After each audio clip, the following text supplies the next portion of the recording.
listening to the Fantasy Wildcard Podcast.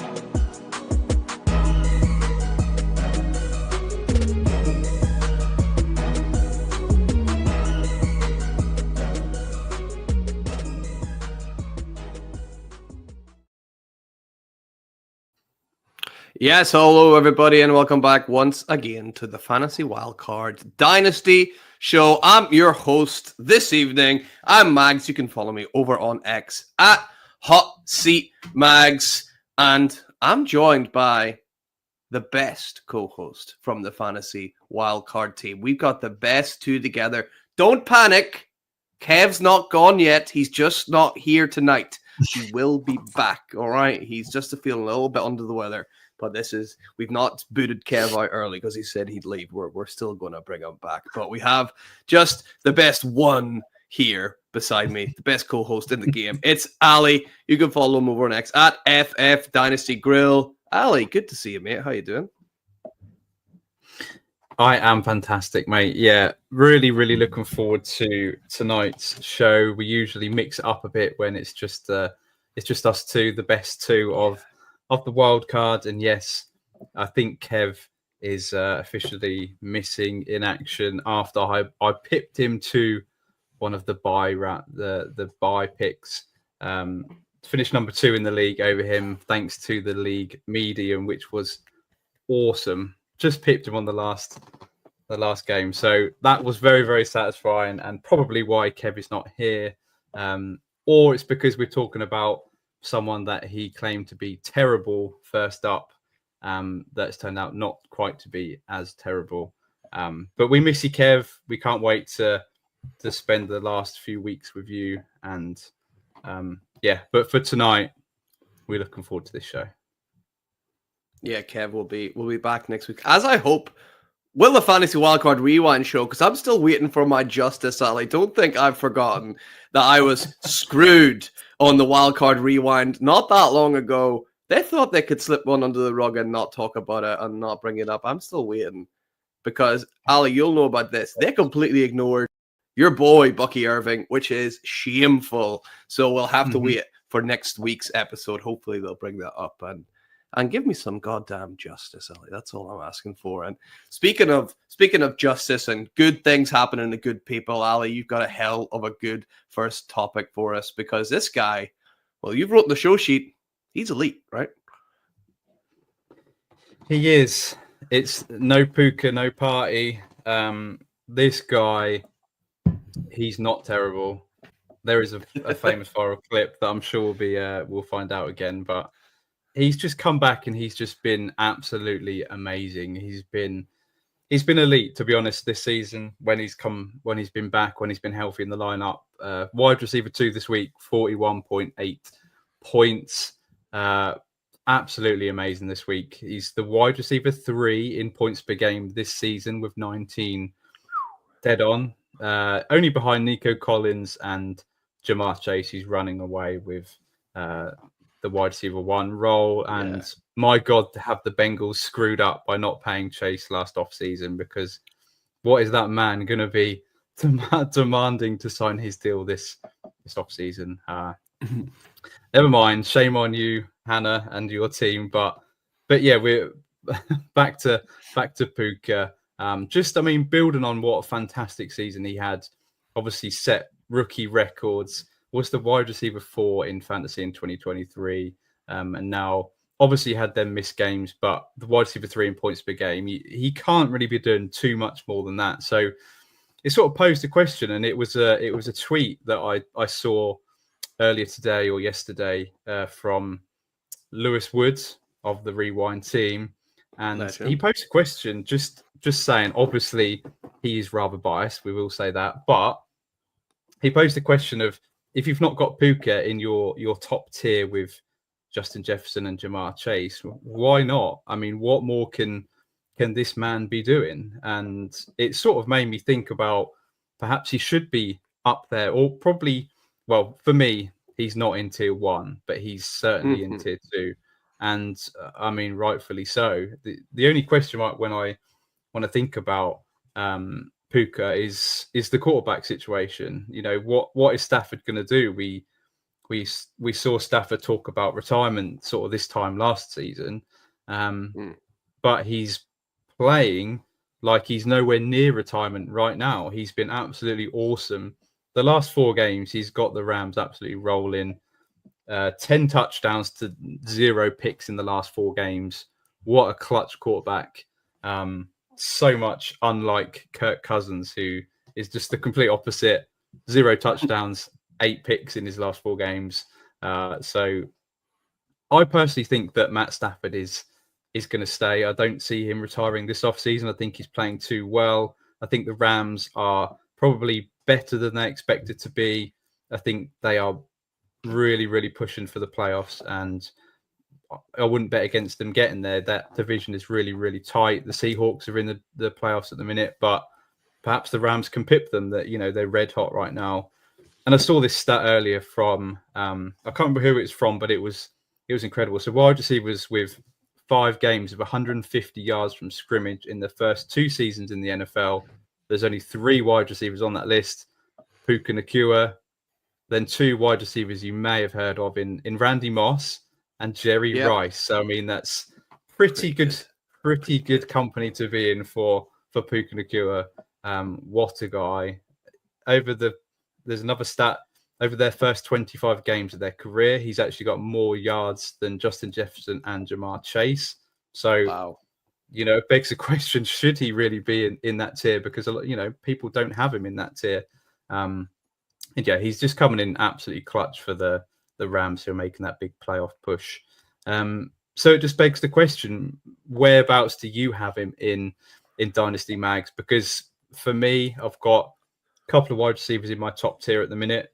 Justin Jefferson and Jamar Chase, probably almost consensus that one. Maybe some people have another wide receiver or 2 in there with them. My tier 2 is, it's pretty loaded. It's got Puka in. He's joined by Amon-Ra St. Brown, CeeDee Lamb, Malik Neighbors, and Nico Collins for me, because I really, really like Nico for Dynasty. So is he my tier 2? Do you have him as high as that, or would you have him maybe a bit lower? Or do you think he is knocking on the door for tier 1? Well, Ali, later we are going to do a little survey of our top alert. 10 rankings of non-quarterback players in Dynasty fantasy football, because we thought the quarterbacks will be a bit slow, a bit boring just to include them. I'll give you a heads up about Puka. He's in the top 5. He's in the top 5. So that's going to show you just how much I think about this guy. And we've seen it year 1. We thought, is it an aberration? What's going to happen when Cooper Kupp comes back? Cooper Kupp is back now. The question should be over. We've seen what happens now when they're both on the field, and Puka's the man. Like, he is just extraordinary. Sure, you could ask questions about Stafford, but look at the others. Justin Jefferson doesn't have a stable quarterback, right? He's one in there. CeeDee Lamb at the minute doesn't have a stable quarterback either. There's a lot of these guys don't have huge quarterback situations that are great, because the quarterback landscape in the NFL is never great. Like, you have to get really lucky to get a real stable quarterback. So there's going to be questions about a lot of top receivers, and I think Puka's now crossed that threshold where he's going to be pretty good no matter who's throwing them the ball. So, Ali, I'm right with you. He's right up at the top. We'll find out exactly where towards the end of the show. But I think you have to put the elite stamp on him now. I think you're right. I would love to hear someone say, why not? I would like to hear that argument. Yeah. I just don't think there's any more questions that need answered. Me too. Another interesting one is, I think we had a debate on here in the off season, and I think I saw a lot of it on Twitter, was who would you rather? Because it was Puka Nacua, the guy that was drafted in round 3, 4 of your rookie drafts, or was it the incoming Marvin Harrison Jr.? For me, I'd rather have Puka Nacua right now, but it was quite one-sided, and people thought that he couldn't be as good as that heading into year 2 and beyond for Puka. And everyone thought that Marvin Harrison Jr. would be incredible, even from his rookie season with Kyler. For whatever reason, them two don't always look on the same page. So, look, I know Marvin Harrison Jr. is going to be great, but I would take Puka over him right now, every day. We'll find out in a little bit if I would as well, Ali. But we'll save that for a little bit later in the show, because I want to move on to something that I don't think we've ever done on the show before. It should be quite an interesting kind of little activity. Obviously, now we know which teams are in the playoffs, which teams are not. So I thought, maybe put our money where our mouth is here and say, look, this is actually an example of a team that we've done really, really well with. So I'm going to show you a team I've got, Ali, from the very well established and well known fantasy league, the Dynasty Grill League 1 from the Dynasty Grill, where I mentioned before the show, Ali, going for the 3P, Ali, going for the 3P. What a league to win that in as well. That would be fantastic. So I thought, what I'll do to you, Ali, is I'll tell you this is my team, and then I'll just say this is how I got these players. And then we can just have a little chat about, do you think that was a good process? Are we happy with it? Etc. etc. Right. So start off with the team is the number 1 seed. It is 11-3, doing really, really well. Here was my lineup from last week. We had Jared Goff, David Montgomery, Devon Achane, Justin Jefferson, Cooper Kupp, CeeDee Lamb, George Kittle, James Conner, Alvin Kamara, Tua Tagovailoa, all the starters. And then the bench was Mac Jones, Kareem Hunt, Gus Edwards, Ricky Pearsall, Devontae Adams, Darius Slayton, Michael Pittman Jr., Jackson Smith-Njigba on the bench, which was fantastic, Zach Ertz, and Evan Ingram. So that's a pretty good team, right, Ali? It is, mate. Yeah, I think the best part of it is you've got players that have hit this year, I don't know whether you traded for them, whether you've had them from the start. But then you've also got plenty of depth. Like, just thinking about, Michael Pittman's not been great this year, but for him to be, a depth piece for you, so he can come in and be a flex guy with injuries and bye weeks. And I mean, Jackson Smith-Njigba he's on an absolute tear. I think I saw he's up to the wide receiver 5 in fantasy now. And he's on your bench. So that is just incredible. Really, really like the sound of that lineup, although not when it goes up against me. It's the team is crushing. So I'll go through each player and tell you how I got them, if I drafted them or if I traded one. Ali, we're off to this is an unbelievable start. Now, let's put this into context, and let me tell you, this trade happened in 2022, but I got Jared Goff straight up for Leonard Fournette, Ali. That's awesome, right? That wasn't from me, was it? No. That was not from you. No. Wow. And this is super flex too, right? Yeah, this is super flex. That is, just the pinnacle of what we look for in Dynasty. You've got a running back who was probably in 2022 still really, really relevant. And then you would have had Jared Goff, who you traded for. And he was probably at that stage someone that people were not wanting. I can't remember at what point he joined the Lions. Would it have been before he joined the Lions? Let me check. I think he maybe was at the Lions in 2022. I think so.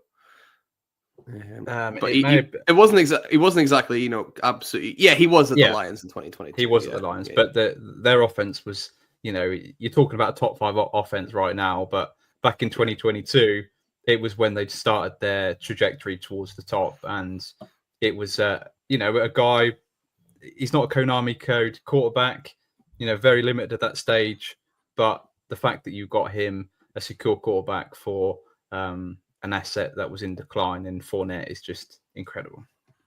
Yeah, I absolutely love that. This trade, I remember this trade happening, Ali, because David Montgomery was a guy that pushed me over the line to win the first championship in this league. I traded him for a second-round pick, which was my second-round pick, a late second-round pick in the 2023 draft class. Who knows who that would have been? But David Montgomery, more than worth that second-round pick, right? Yeah, he's just been absolutely delivering, and it's a guy that if I look across my teams that are doing really well and have made the playoffs and heading towards the bye weeks, most of them or a lot of them have got Dave Montgomery in just because you've traded him, you've got him for a second round pick.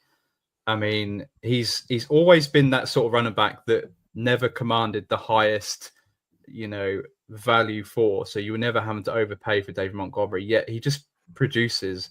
People were scared about him, being behind Jahmyr Gibbs, thinking that Jahmyr Gibbs was going to dominate and be like a 70-30 split. But it's just 50-50 between the two. And the fact that both of them produce week in, week out is just a testament to that offense. And having him, I mentioned him a couple of weeks ago, and that he's a guy that you want to trade for in, heading towards the playoffs, just because he's nowhere near the value that Jahmyr Gibbs is, yet he's putting up the same amount of points week in, week out. So, yeah, again, love that move. Yeah, I was super pleased with that one at the time. And I mean, the longevity there is even more than I expected, I think. And then going down the list, Devin Etchan, that was a rookie pick I used on him. Justin Jefferson. Interestingly, in the initial draft, I drafted Jefferson and CeeDee Lamb on that turn towards the back end. So even though it was super flex, something I don't normally do, went 2 elite wide receivers right off the bat. And hey, it's actually working. Is that a strategy that you try and do sometimes? It obviously worked this time for me. Yeah, so one lineup where I finished first is the Wildcard Hall of Fame League, where I think I was right towards the back, where I missed out on the elite quarterbacks. So I took... By the way, first by a whisker, can I say? Because the guy in second place has the same record as you and about 10 less points over that. Whoever that might be, Ali, and I was not robbed in one of the weeks at all by goddamn Kev and Jerry Judy. That didn't happen at all. What a guy. But that's going to be a colossal final if that plays itself out. But I took Bijan Robinson and one of the elite wide receivers, and first and second round picks, and it's paid off because Bijan's been great this year. He's almost hit as high a ceiling as you expected him to, and the wide receiver, it's escaping me right now, but someone that's really helped me, and you're able to get, if you play your cards right, you're able to get serviceable points sort of in the mid-table of the quarterbacks. Like Baker Mayfield is my quarterback and Geno Smith is my second quarterback. So these are two guys that have hit this year, been really above where we project them to be. So you can find value if you play your cards right, and just load up with the studs. So again, it is a tactic that can work, but not always. Yeah, absolutely. You gotta, sometimes you just gotta pick what falls to, and it can go well. It can not. It's just there's not a definite science to it, but it's good to mix it up sometimes as well and go for that. The next guy on the list is Cooper Kupp, who I just recently bought. Ali, I was just like, I'm 2026 second round pick. Give me Cooper Kupp to get this over the line. Now, some people might be thinking, "Oh, Cooper Kupp is probably not even worth that." I'm going to be honest. Don't care. I'm happy to lose out on any kind of value for any kind of trade if it means helping win a championship. And I think that's still a fair trade. And I'm, fingers crossed, even in 2026, I'm hoping that'll be a late second. So probably still a good deal. Mm-hmm. Yeah, I think so. I think your team is set up to succeed this year. The playoffs is a lottery, but you've set yourself up to succeed this year and next year as well. I think you've got a good 2 or 3 year window. And I think looking at the points per game when I looked up Puka Nacua, Cooper Kupp is right up there at like 17 points per game or something like that. So he's like a top 6, top 7 wide receiver in points per game. So a late second in the future is decent to pay that. Yeah, I was definitely happy with that. Moving on, I have George Kittle in there. He's obviously having a great season this year. I managed to just draft him, which was great. James Conner, I believe last year. Yes, it was last year. No, last year. It was 2023. Again, championship push. I need a running back. Give me a second and a third for James Conner. End up being the last pick in the second round and the last pick in the third round to get that running back who's still today, a year later, pretty good performer. So happy with that. Happy with that deal too, Ali. Yeah, I mean, he's really stayed healthy the past couple of years of his career. He's on a good offense. And if a lot of people were saying that comparing like Derrick Henry to, should you have traded him away for like a rookie second pick last year? Just look at the rookie running backs this year have been an absolute shambles outside of Tyrone Tracy, Bucky Irving. They've just been absolutely terrible. So the fact that you can trade really late second, obviously, I guess the 12th pick and a third for someone that's performed for a good two years for you, it's incredible value, really. Yeah, I think there's definitely good value on him, and who knows, he might keep going. Next on the list was Alvin Kamara, who I just bought again this year. I was like, just give me all your old guys. Give me Cooper Kupp, give me Alvin Kamara, I'll take them all. I got him for Jacoby Myers and a 2027 second round pick. Again, who knows how much longer Kamara's going, but I love that deal as well. Yeah, on the face of it, I mean, I don't know how we've allowed you to get away with all these great deals in this league, but it's sort of one of them where I really like the strategy of just going all in, and especially with the older folk, because there's going to come a time where Cooper Kupp and Alvin Kamara are going to hang it up fairly similar time, and you're going to probably go from one of the best teams to one of the worst teams, and you just rebuild with better picks that way. You don't want to be the team finishing 7th place because you just sat in the middle, never going to get your team better, and you're not making the playoffs. So just go all out, be the winner one year, you can rebuild and be the worst team the next year. That's the strategy that I want to get for my teams. The next guy on the list, this is an interesting one. This is maybe where I fumbled the bag a little bit, I would say, but oddly made up for it because this is a trade I had to double check, Ali. That was definitely right. But I traded for Tua Tagovailoa, but I did it in 2022, and I gave up Jared Goff in a first to get Tua. And then obviously went back and bought Jared Goff back later. So I think I kind of fumbled the bag a little bit there. But in 2022, that was an okay deal. So that's bizarre, right? Have you ever done that where you've traded a player away and then like a couple of months later been like, actually, I want him back. Give me him back. Well, yeah, I've certainly made deals where probably not where I've traded away a guy, but I've certainly had instances where I've dropped a guy to waivers and then all of a sudden he's the most relevant guy. And it's like, fuck, I now have to pay 50 of my 100 fab to get him back. That is the most annoying thing ever.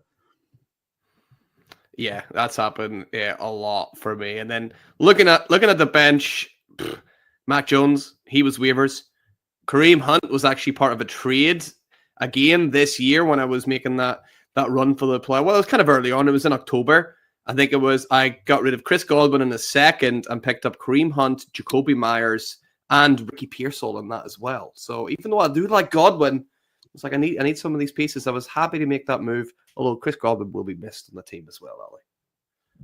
Well, he will be next season, but I mean, he's got no use to you this season, whereas Kareem Hunt has been exceptional, up until Isaiah Pacheco coming back into the lineup and taking most of the work this past week. But I mean, he got you to the playoffs ultimately, he got you to the first place in the league. So it's paid itself, that deal. And who knows, if anything happens to Pacheco, you've got a really high value handcuff in Hunt. I like getting Ricky Pearsall there as well. I think that's a sneaky one, right? For next year, with Devo should be gone next year, I believe, right? I would have thought so. Did you see his tweet about him not? It was. I need to look this up because it was. That they have community notes.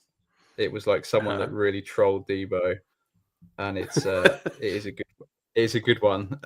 But he's kicking off big time. So he tweeted out yesterday, I think it was.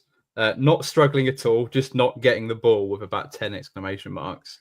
So he's clearly not happy. Ooh, no, and then the community note that was added to it was, he leads the team in drops. He is struggling.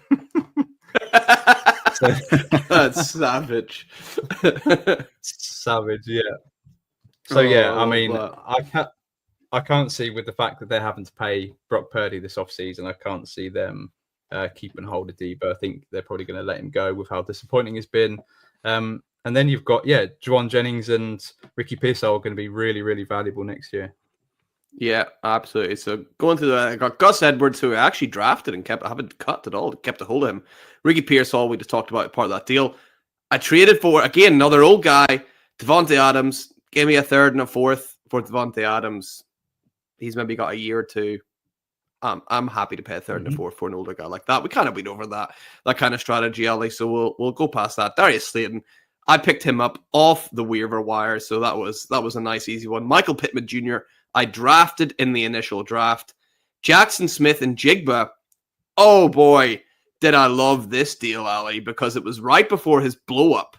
Right before, if you remember, he was sort of struggling a little bit at the start of the season. I got him for Alec Pierce and a 2025 first round pick, which should be real late, will be real late. So that is a smash deal, right?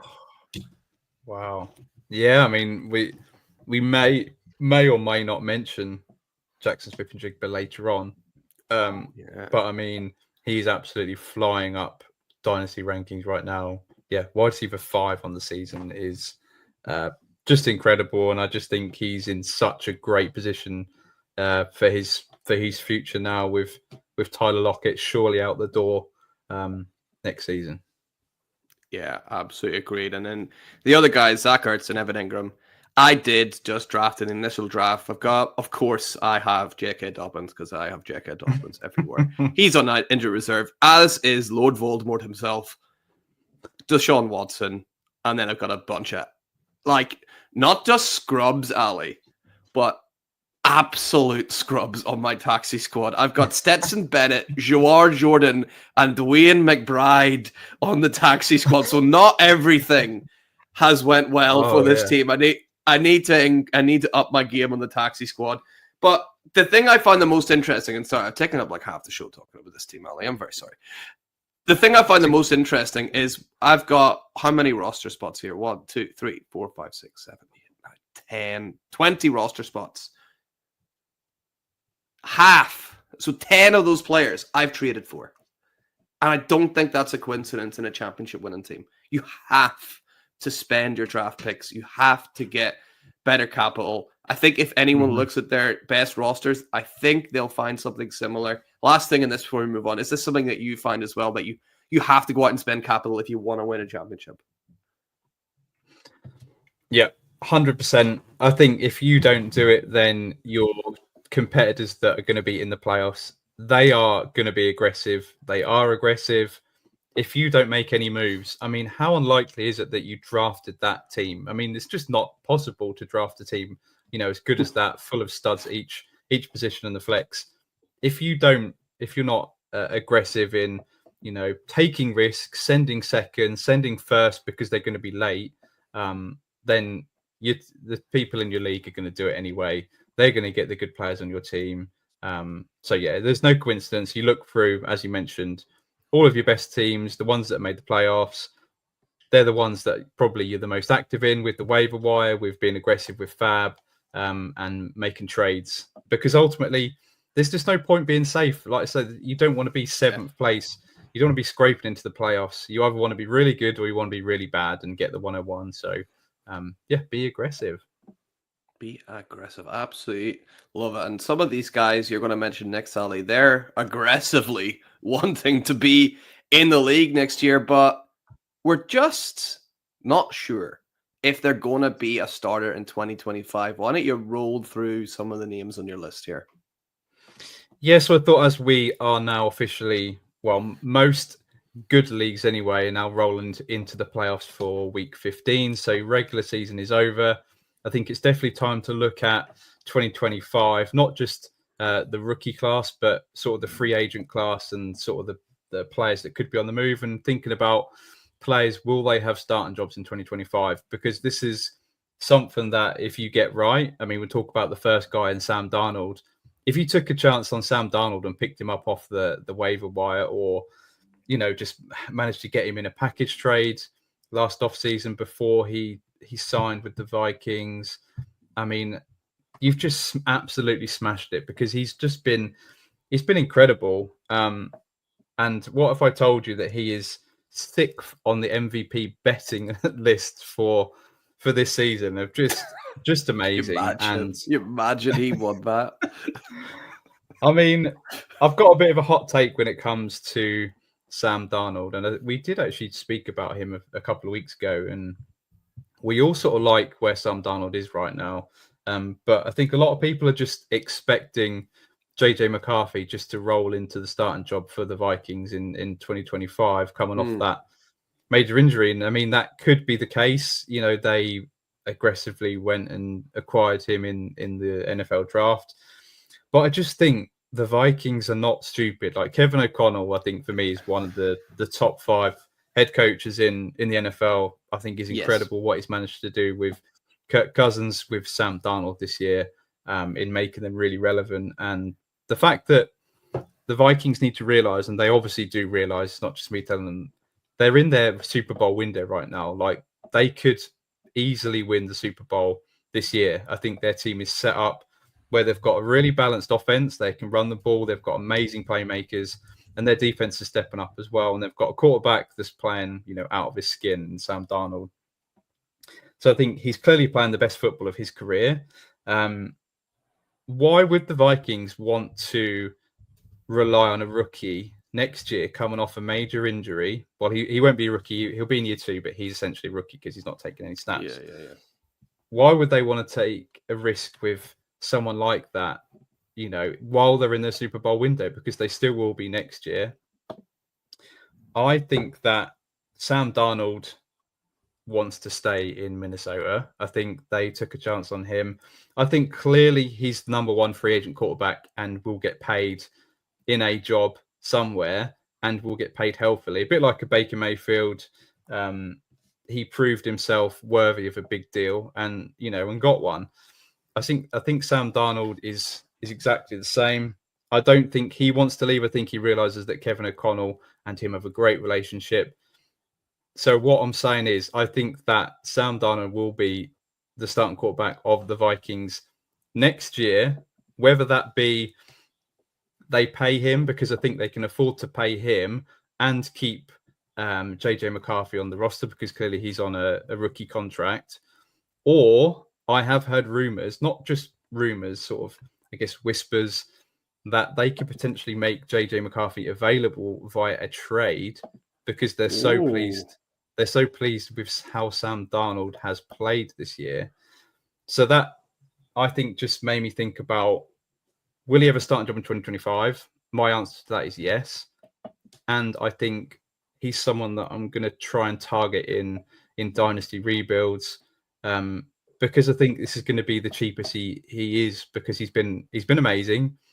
When he gets paid, his value is going to spike and be a top 18 probably quarterback, especially if he gets paid by the Vikings, because if you think he's got Jordan Addison, TJ Hawkinson, Justin Jefferson, they've got Aaron Jones there at the minute, all these amazing weapons, he's performing so well. So Mags, do you think he's going to be a starting quarterback in 2025? And how much do you think it changes his value if he gets paid from the Vikings to whether he gets paid by someone else, say, I don't know, the Titans maybe? So I heard this is a possibility. I'm not sure. I didn't verify if this is a possibility. But when I heard it made sense. What if they franchise tag him and keep him next year and he plays next year? The Vikings could let JJ McCarthy sit for the next 3 years and he'd be younger than Bo Nix is today. Like, the guy is the youngest quarterback he's only 21. There should be no rush to get him out there. I think it's bordering now on the bad decision making to just chuck him in whenever you have Sam Darnold there, who is doing so well. On the other hand, we've seen what Sam Darnold does elsewhere. And it could just be that this system makes average quarterbacks look really good. And it might be that they see in training that JJ McCarthy is actually just way better than Sam Darnold, which I can believe because I've seen Sam Darnold play football before this year and it makes sense. So I think either one of those is fine. If I'm not giving him a contract. I'm saying go ahead and test the market if you want. I think they can franchise tag him, which would be good just for another year. Let JJ McCarthy sit and learn a bit more, and then roll with him and see what happens. So that's probably what I would do if I were the Vikings. I just think if you give him a big contract, I should trust him, Ali, but I just think he'll turn back into a pumpkin. I don't know why. I can't. We've seen it before, right? Exactly. So I think you're right, though. He'll be a starter in 2025 at the Vikings as well. Yeah, I think is a really interesting one as probably the top name in free agency, which doesn't sound great, but I think the way he's played, I think deserves a conversation on him. I'll roll off some more quarterbacks. So we've got Derek Carr, who's now got fractured hand on his non-throwing hand, I believe.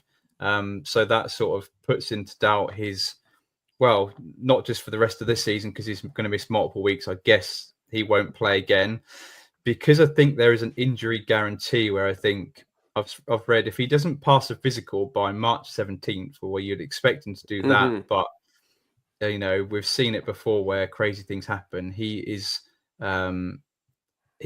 guaranteed $30 million in 2025 if he doesn't pass a physical by March 17th. They can cut him, so they can actually. Sorry, does that mean that feeling a physical is like good for Derek Carr? Because I'm smashing my hand with a hammer every day for $30 million. I can tell you that much. Yeah, it's got to be worth it, right? I mean, right? It's crazy, and I think that clearly he will not be playing anymore this season, just in case he gets injured again. They can cut him. Maybe he's going to roll out next week, Ali. You don't know. Maybe he's going to come out and it cast be like, somebody sack me. It was.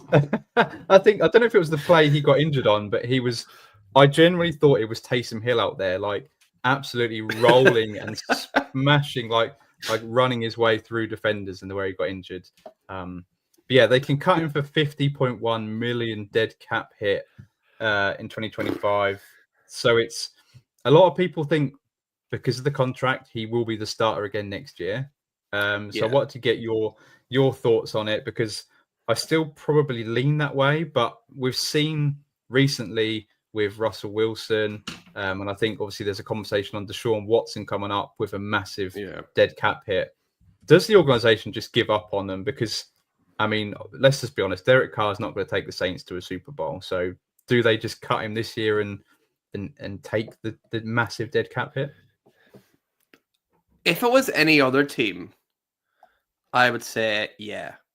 But I am sure that the New Orleans Saints have an absolute disastrous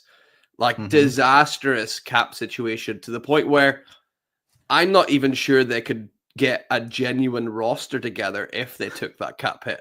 Like, it's really, really bad over there, right? And it keeps getting worse because they have all these deals with like fake years on the end of it, right? And it's not good there. So any other team, I would say, yeah, just come. Like, what's the point?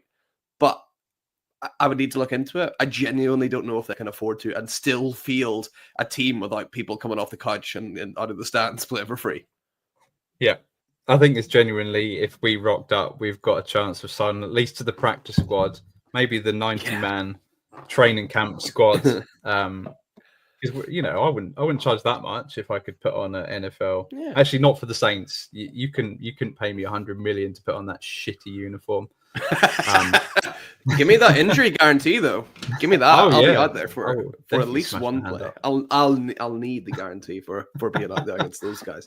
The other thing as well, they're currently predicted to be 10th in the pick order. That's not going to get you the two quarterbacks that are considered the top two guys. They'll be both gone by there. So then it's, do they take a big swing on Jalen Milroe, which that would be a lot of fun, but I'm not sure it's the right thing to do.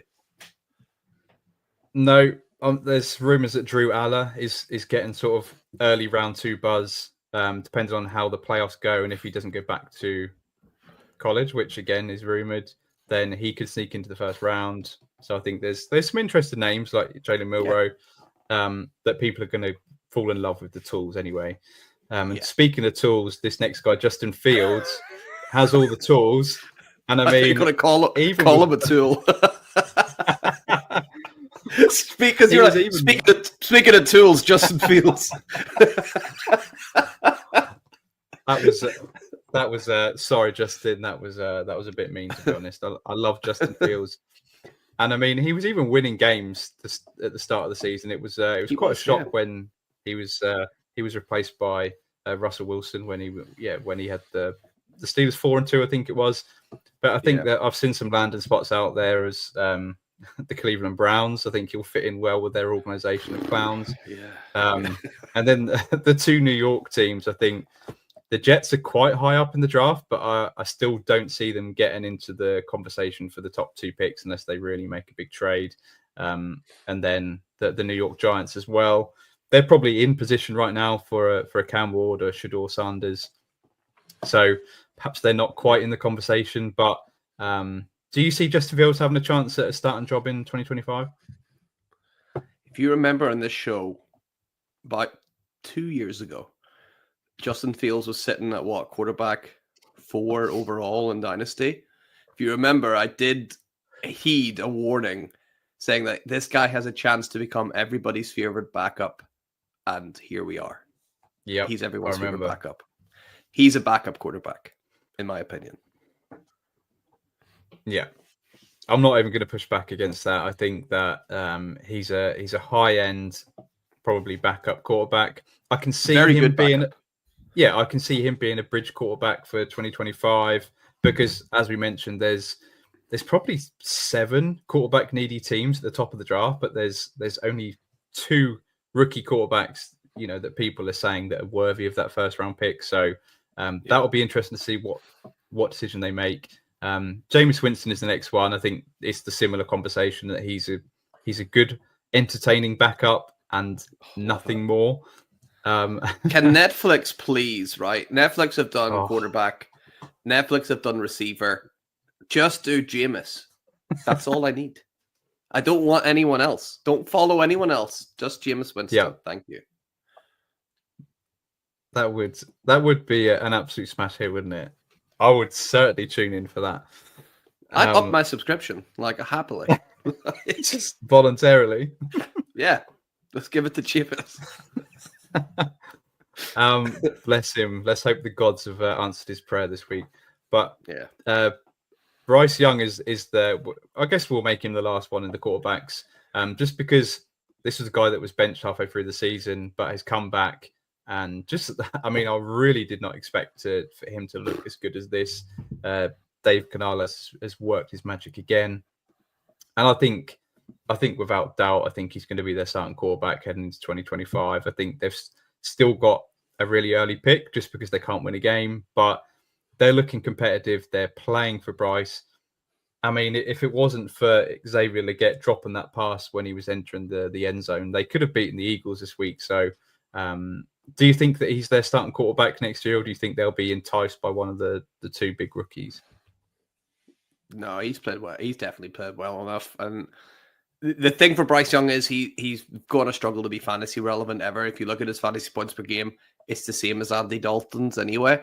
So fantasy-wise, he's not really playing any better than Andy Dalton, but he's playing well. And I think he deserves to have that starting job. Not just next year, but just give it to him to the end of his contract. I think if you drop that kid again, that's it. That is cutting ties essentially. So I think he deserves not just 1 year, but a couple of years, and let them try and build a decent roster around him. Yeah, agreed. Definitely agree. I think he's a serviceable quarterback for the next season at least. They've got so many holes in that roster, so I think that they will use all their picks to address all the other needs and to build up a team because they're competitive right now. So they could make a play in the NFC South easily in 2025. We'll mention the free agent running backs because I think it's worth a conversation on these. And I've just come up with some trades that I found in the calculator what these are roughly worth. So just say which side would you prefer? We've got Aaron Jones. I think will be 30 years old heading into 2025. So would you prefer Aaron Jones or a 2025 late second? So let's say you're a you're in the playoffs in this scenario, because if you weren't, you obviously wouldn't be spending this pick on Aaron Jones. So you made the playoffs, but you're short of a running back. Would you pay a late second for Aaron Jones? I don't know. I mean, I feel like I'd get someone better for that. Like, I think it's not, even though it sounds petty, I'm like, give me a third back. Like, I want something else. I just don't feel that's quite right. Are you with me on that? I'm just not, even though it's late, it just doesn't feel right.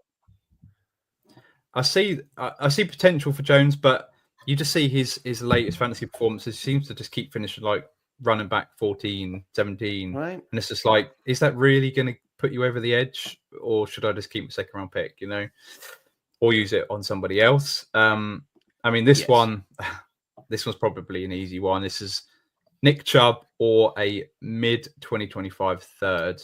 Would you pay anything for Nick Chubb right now? I mean, just you can see the Nick Chubb league winner story arc as a beautiful thing. But man, it's difficult, right? It's especially now with Jameis there just slinging it. Like it's so difficult for Nick Chubb, right? Yeah, I don't think I'd be touching Nick Chubb at this stage of his career, but it would be a great story if he suddenly broke out in week 17 and suddenly won some people who were desperate their fantasy championship. If I was absolutely desperate for running back and someone's like, I'll give you Nick Chubb for my mid, I'd probably be like, sure, fine. But I'm not going out and like desperately seeking that deal. But whenever we're getting into thirds, I'll pay a third for almost anyone. Yeah. What about this guy then? So say you've acquired what's going to be an early third. Would you pay it for Javonte Williams right now? Yeah, I like Javonte Williams. I think he's a really good back. He just can't stay healthy.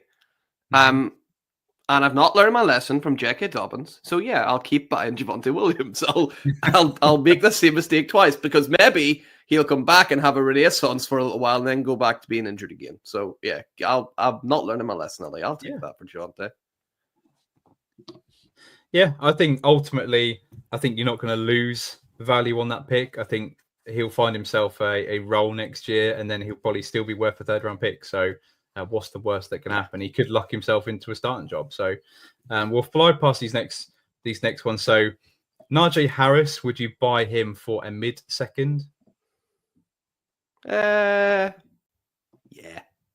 Yeah, I think so. Just if I'm in the playoffs, Najee is someone you can put into your like flex spot and feel pretty good about usually. So I'd do it mid second for Najee pretty happily. Yeah, I think especially with George Pickens' injury, I think they're probably going to have to lean on that run game a bit more. They've got a really tough schedule coming up, I've seen. So equally, Jaylen Warren, would you pay an early third for Jaylen Warren, who's sort of the backup to Najee Harris? No, weirdly. I think Najee is the guy there. And I would rather put like that capital into someone that I feel is going to get more of a workload. I think Najee has won that battle this year fairly convincingly. Yeah, it's disappointing really, just because I think Jaylen Warren is someone that I was massive into this offseason heading into 2024. I thought that he could overtake Najee. Just the splits and all the stats just really favored Jaylen Warren, how explosive he was in 2023. But it's just not been the case. So I'd probably just keep the pick. And yeah, Jaylen Warren.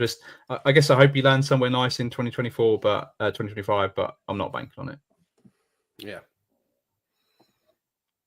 And that's it, because the other question was J.K. Dobbins, but I mean, Mags, you own him in so many places that you can't afford to buy him in any more leagues. So I can't, Ali. I've got too many. I've already made that move. It was for a late second. Been there, done that. Got a couple of nice weeks out of him this year. God damn it, though, he's injured again, which is just sad. Ali, I'm going to call an audible here. I'm just looking at the time. I was going to review over one of my bad teams. I'm going to call it audible. I'm going to push that to next week, because we've got some important top 10 discussions to get to, and we don't want to go on for all day, which we could. So next week, stay tuned for for one of my worst teams that isn't a rebuild, a team that I'm not rebuilding. I'm not going to do the cop out and be like, oh, this is my terrible team, but I'm actually rebuilding and I have 10 first. So yeah, I'm not going to be, like in an interview where they're like, what weaknesses do you have? It's like, I work too hard. Like that's Yeah. people have called me too loyal. Like, yeah, I'm going to give you an actual terrible team I have, right? Yeah. So don't worry, no cop outs from me coming up here. So Ali, we're going to give our dynasty cornerstones, you've called it here, right? And we've decided we're not going to include the quarterbacks, right? It's not going to be a 1 QB kind of thing where we sneak in one quarter. We're just like no quarterbacks allowed. So Ali, I'll let you kick things off first. Do you want to give your top 10, or will we go concurrently 1, 2, 3 all the way down the list? Well, how do we want to do this? We probably should have decided before. We like to freestyle when it's just us two mags. It gets a bit crazy. Yeah. So how about we just go? I'll go player 1, and then you say player 2, and then we're gonna see if we can line up our top 10. We've not discussed who we've got in our top 10, so I think it'll be interesting. And then at the end, we can possibly say, I don't quite agree with that one, or whatever. So okay. My number 1 is still Justin Jefferson. I think very, very close to another wide receiver that's coming up that's just dominated this year. I think Justin Jefferson is still the best wide receiver in the NFL. Not always been great this year, but I think his big games are massive. I think he still gives you such a safe floor. I just love this guy. He's obviously got paid. I think he's the highest paid wide receiver in the NFL. In that Kevin O'Connell offense that we spoke about, I just think that he's still my number 1 in terms of non-quarterbacks that I want as my cornerstone for my dynasty team. Yep, I'm right with you. It's closer than it was a couple of months ago, but I couldn't move Justin Jefferson down when not that long ago he was in a tier of his own at number 1. So yeah, he's my number 1, Ali. So I'll take the second one. I think we might be in agreement here as well, because it's a guy that's really stepped up his game, looking for that pay check. Jamar Chase has to be number 2, right? Yeah, I mean, there's no question about it, to be honest. And a lot of people have got him as their number 1 now, just because of what he's, he's so far ahead of the competition this year. He's locked into Joe Burrow he's not technically, because he's not been paid yet. I mean, there is a scenario, but I can't see them not having Jamar Chase. I think they're not going to have T. Higgins, but I think they're going to have Jamar Chase locked up soon. But I mean, they should have just paid him last offseason, because he's going to be the highest paid wide receiver in the NFL, because that's what happens year after year. So yeah, he's going to have Joe Burrow, and apart from sort of injuries and just he is a little bit boom bust this year, he's been more consistent. So hope to see that again going forward. Quick question. If they even think about trying to franchise tag that guy, he's throwing all the toys out the pram. He's not playing, right? That's not happening. Like, because he's like, as good a football player he is, he's a baby. Like, he's an actual crybaby. Like, and he will throw the toys out the pram, right? Yeah, I think, wasn't it this offseason he was putting his parts on, saying he's not practicing, or he's not doing this, not doing that. But obviously played the season because he's still under rookie contract. But yeah, he's definitely a big baby. Like, he's just at the top of the list where we think of diva wide receivers. He is definitely right up there. Yeah, absolutely. Right. That's first 2 done. Ali, you're up for pick 3. Yeah, so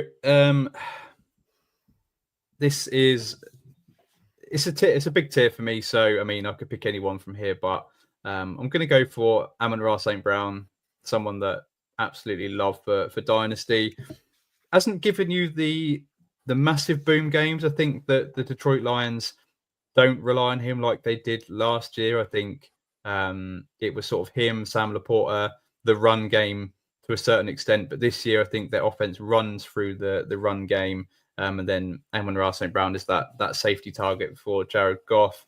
But he's still right up there in terms of points scored and just giving you perhaps not weekly winning performances like Jamar Chase and like Puka Nacua has this season, but just never tends to let you down, although this past week was a bit crap, but doesn't tend to let you down in general. So, yeah, in terms of cornerstone, he's someone that I look for, really high up.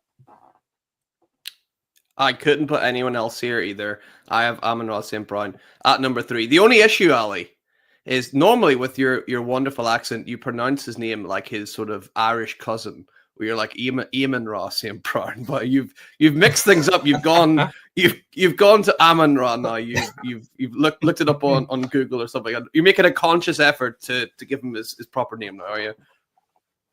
I'm trying, to be honest. There's quite a few that I pronounce different to most people. So I do quite often say Amon-Ra, but it just came out Amon-Ra that time. So look out for next time. He's probably going to be Amon-Ra again. I think I have an uncle Amon-Ra out there somewhere, probably. I'm not really sure. So next on the list, I've got number 4 on my list. I've gone for CD Lamb. I'm keeping CD Lamb up there at the 4th position. 4 for 4 in wide receivers. Ali, are you in quick step with me as well? I am, yeah. This was my top 4 as well. So we are speaking to each other through our minds. Both very, very smart guys. I'm sure Kev's list would have been completely different. Adam Thielen 1, Terrace Marshall 2. Thielen 1. Yeah. Just the list of Panthers wide receivers, past and present.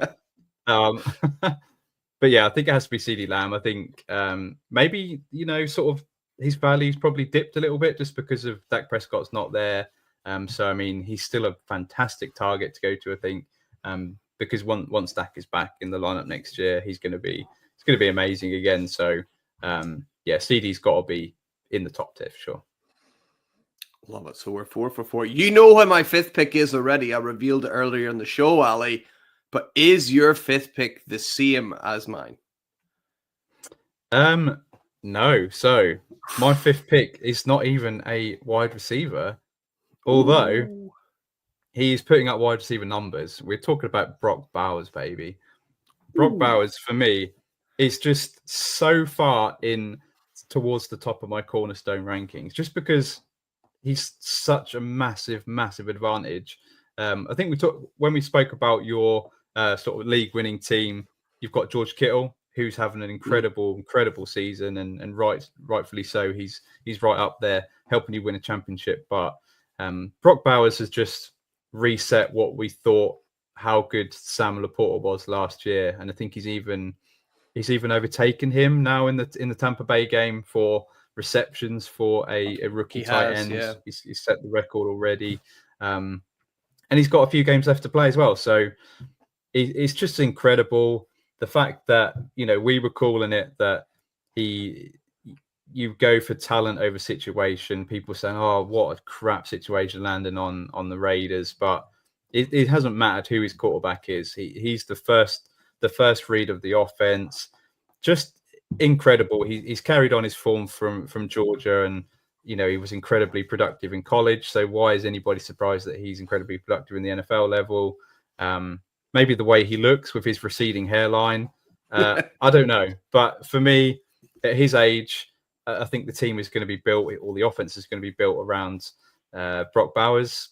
It looks likely that they're going to get one of these 2 rookie quarterbacks, which would be exciting. I really love Sanders to be his quarterback because of how accurate he is. I think that would be a great match. So, yeah, Brock Bowers for me is one of the guys that I reach for early in terms of non-quarterbacks. I love that. He's a guy in this list where I'm looking at it, and on mine, he's at number 8. But I did struggle. I was like, I did want to move him up. I think maybe some viewers might think he is a little bit too low. The reason for that is currently, and I think Travis Kelce has ruined this. Currently, he is giving wide receiver numbers, but it's like it's wide receiver 2 numbers. Whereas Travis Kelce was giving you wide receiver 3 overall numbers at tight end. And that's kind of where I'd want my tight end to be if he's up there in that top 5. But Brock Bowers can't argue against it being in your top 5, Ali. I had Puka Nacua, as we all know. So then at number 6, Ali, this is where I've pushed the running back button Spoiler, he's the only one in the top 10. Bijan Robinson's my running back 1, and he's at 6 for me. Who have you got at 6? I have got Nico Collins at number 6. Probably maybe a little bit early compared to some, and I would have him valued almost identical to yours in Puka Nacua at 5 and the next guy as well. So I just love Nico Collins. Like, he's come back from that really bad hamstring injury this year and just looked like he's just not had an injury. He's fully healthy. He's firing with CJ Stroud. CJ Stroud he's not doing well himself in terms of fantasy anyway, but Nico Collins is just thriving. He's locked into that contract, that big contract. I just think there's not much not to love about Nico Collins. He's a touchdown machine. He's the first read. Absolutely love him. Still really young. For me, he's someone that I look at as a real cornerstone piece. So I've got him at 6. We'll have to wait and see if I've got him in my top 10 as well, Ali. I'll leave the listeners hanging because I want to ask you, who do you have at 7? I think this one is my most controversial one. I'll be shocked if you have the same person. Wow. Well, mine is Malik Neighbors, who I have valued almost identical to Nico Collins and Puka Nacua. I think the pace that he set in his rookie season, the first few games, was just incredible. Obviously, didn't sustain it. The quarterback play has considerably dropped. Daniel Jones benched, Tommy DeVito injured, Drew Lock comes into the lineup. Malik Neighbors has suffered injuries. And I think clearly they're right in the running for a rookie next year. So I think that I'd love to see Cam Ward go to the Giants. I think it's a possibility. And I also think that they could look for a bridge quarterback in that case. I think they'd be probably smart doing so. So you could have a bridge quarterback next year, and then Cam Ward taking it forward from there. I think that would be superb. That is sensational. Give me that. Yeah. Give me Jameis, then the high ceiling of Cam Ward. Oh, that's incredible. And then you can do the second season, just like Home Alone. You can do Jameis alone in New York. Right? That's beautiful. The story writes itself. Yeah, absolutely. Yeah. I love that ranking of him up all the way there. He's been absolutely brilliant. The guy I have at 7, though, Ali, I've not been able to move him despite this year. I still believe in Marvin Harrison Jr. He is at number 7 for me. It's probably a lot higher than a lot of people have him. This is the best wide receiver prospect I have ever seen. Better than Justin Jefferson, better than Jamar Chase, Amon-Ra St. Brown, CD, all of them. This guy is number 1 with a bullet as well. He was by far the best prospect of all these guys. I think it's a issue with the play calling. They're not getting them involved. I think whenever this year is done, they're going to think, boy, we cannot make that mistake again. And he's going to get more involved. He's such a talented player. He has every single weapon that you could possibly ask for. I'm just keeping him here, not based on what we've seen in the NFL, but based on the talent that I think he has. If you have Malik Neighbors over him like you have, I cannot make an argument really for it. I'm going to be a bit more cautious before I start moving people down. So I've got Marvin Harrison Jr. at 7, Ali. Is that too high though? What do you think? Or is that okay? No, it's not. I mean, the ceiling's there, and I think the fact that these are cornerstone rankings, the meaning of a cornerstone is someone that's going to be on your team, as in place and for the next 8 years, someone that is going to be anchoring your dynasty team. So, Marvin Harrison Jr. is maybe on my list, and it is someone that, as you mentioned, is one of the best prospects we've seen in recent years. I think it's slightly a Kyler problem, and I think it's an offensive play caller problem that this guy's not involved. I don't know what it is about Marvin Harris Jr. he looks absolutely incredible in plays. And we've seen him when he does go off, he has really big games, or he just doesn't look involved. I don't know whether sometimes it looks like he's not putting in 100% effort. They're a weird team, the Cardinals, because they're probably doing better than I thought they were going to. James Conner's doing much better than I thought they were going to. So the running game's working, defense is good, but I don't know. There's something just not quite right with Kyler at the minute. But yeah, in terms of dynasty, Marvin Harris Jr. is right up there. Love it. So as mentioned earlier, Ali, at 8, I do have Brock Bowers, who we've spoke about. Have you got another player who you spoke about already, or have you got a new guy entering the chat? So I've got Puka at 8. Yep. Yep. I think that he could easily be 6 for me. I've got 6, 7, 8. Malik Neighbors, Nico Collins, Puka Nacua, valued so similarly. I think he's, as we spoke about, he's almost quarterback proof. I think I'm ready to say that just because of how great he's been the first 2 seasons. His playing style, he's not always winning deep. His just cuts are just incredible. He's just like a younger version of Cooper Kupp, and we've seen him down the years just dominate. So yeah, Puka Nacua, the records that he's setting.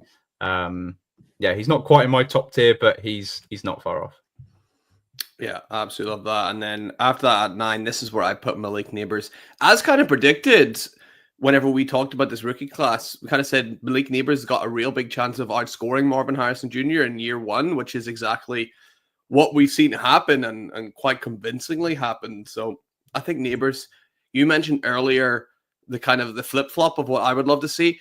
I'd love to see Shadur Sanders at New York with Malik Neighbors. I think he would be a really good matchup for him. Or, of course, the dream of Jameis Winston being paired up with Malik Neighbors. And then, Ali, I'm going to skip forward to who I'm not going to skip forward who I've got at 10 because you've not revealed who your number 9 is yet, have you? Yeah, so Marvin Harrison Jr., I've got him valued slightly below Nico Collins, Puka, and Malik Neighbors. But I mean, if anybody gives up on Marvin Harrison Jr. after 3/4 of a season, I mean, what an absolute idiot! Because I mean, there's someone that I'm going to mention as a notable player that's not going to be on my list, but these players that come in with massive hype don't always hit straight away, but we know how good they are, and a lot of players have that year 2 bump. And the guy that I'm going to mention has had that and is amazing now. So yeah, Marvin Harrison Jr. got to be in your top 10 as a cornerstone piece. Absolutely love it. Now, Ali, this is the exciting part. Because at 10, I have Nico Collins. I teased it earlier. We've spoken about Nico Collins and the absolute machine that he is. Which means, Ali, if you have Bijan Robinson as your 10th player overall, we have the exact same 10 players in our top 10. Not in the same order, but the exact same 10, which would be amazing. So drum roll, please. Is Bijan Robinson your 10th player? He is my 10th player, yes. I had to... I mean, that is incredible, the fact that we've got the same top 10, not even one different in there. Nope. I just think that ultimately, I don't always look at building around a running back just because their career is shorter. But I think he's separated himself in terms of the running backs. He's in a tier of his own right now. We've got a good rookie class coming in, but Bijan Robinson is the real deal right now. He's going to be the real deal for the next, 4 to 6 years. So I think he gives you an advantage and therefore deserves to be in the top 10 cornerstone pieces. There you have it. Those are the 10 players you want to get your hands on in Dynasty Fantasy Football. That was great fun. And good to know that we're in the sea of wavelength as well and don't have any, crusty old Panthers receivers on that list. So that unfortunately brings us to the end of another great episode of the Fantasy Wildcard Dynasty Show. If you're not already, make sure you're following us over on X at Wildcard Dynasty and of course at Fantasy Wildcard as well to catch all the action. We got a YouTube channel as well. Find it, Fantasy Wildcard Podcast Network. Make sure you're looking real soon to hear the groveling apology from the Rewind team to me for absolutely shafting me, and of course Hannah out of some points. In fact, giving me points when I didn't deserve them. Ali, I must get that right. Ali, if you had fun tonight, it's been good fun, right? I have had fun. Obviously, we do miss Kev. We do like to roast Kev, but it's been great. I think we like to mix it up, sometimes, and I think it's good to have some conversations, especially looking forward to 2025, as well as reflecting on sort of your good team and how you got there, because I think it's not by coincidence that your team done really well this year. And that's sort of the steps we spoke about, the steps that got you there, and these are the ones that work year in, year out. So yeah, really enjoyed the show, mate. Good to see you again. Absolutely. And thanks everybody at home for listening, and until next week, have a good one, and we'll see you very soon. Bye.